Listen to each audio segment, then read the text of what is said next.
Last summer, Sherry Lassiter from MIT, who is one of the very important people in Fab Labs, happened to be visiting LCC. I happened to have just finished a final project for the Fab Lab class, which was a 8-foot motorboat. And she had mentioned that there was a international boat building competition specifically for boats built in Fab Labs, and that was going to be taking place at a Fab Lab convention, which was in Amsterdam.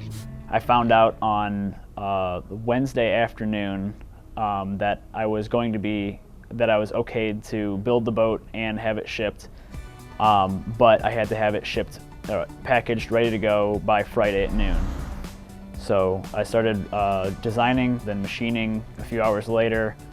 Pulled a couple all-nighters. I was painting at 5, 6 in the morning. I brought it here later that day and took all the pieces. I hadn't even assembled them or tested anything, and laid it all flat on a piece of cardboard and saran wrapped it down, and then got it ready to ship. And then we shipped it out, and I didn't have any chance to test it, so we tested it in the canal in Amsterdam.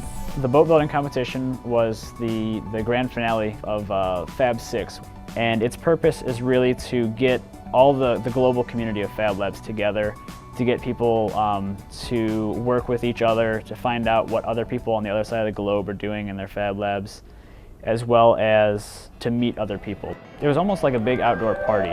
There's literally hundreds of people that were just sitting all over bridges and coming together just to kind of watch. So it wasn't so much that it was a competition as it was kind of just a excuse to build things and throw them in the water and kind of show off to the people, what we can do in Fab Labs, and just kind of have some fun with it. The pedals are turning these gears, which are turning the cranks, and in the back here, these little black things are the actual paddles, and I'm holding onto the rudder there, which turned out to be a little bit too small. I wasn't able to turn very well.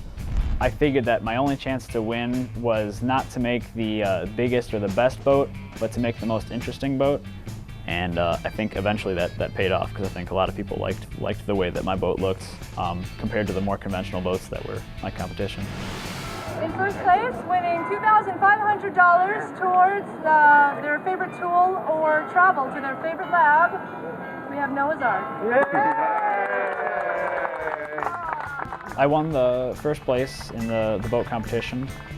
I do think it's kind of interesting that someone from a community college did beat out teams from MIT. What I value more about that was that I got to work personally with people from MIT and make some contacts there. If I do pursue further education, I might look at going into MIT. I would consider myself a part-time entrepreneur. Right now, I'm not really sure where I want to be in the future. I have kicked around ideas about creating things and selling them. If that took off, that would be awesome. If not, then I plan to be designing something. If it's at a company or wherever it's at, I like to design things.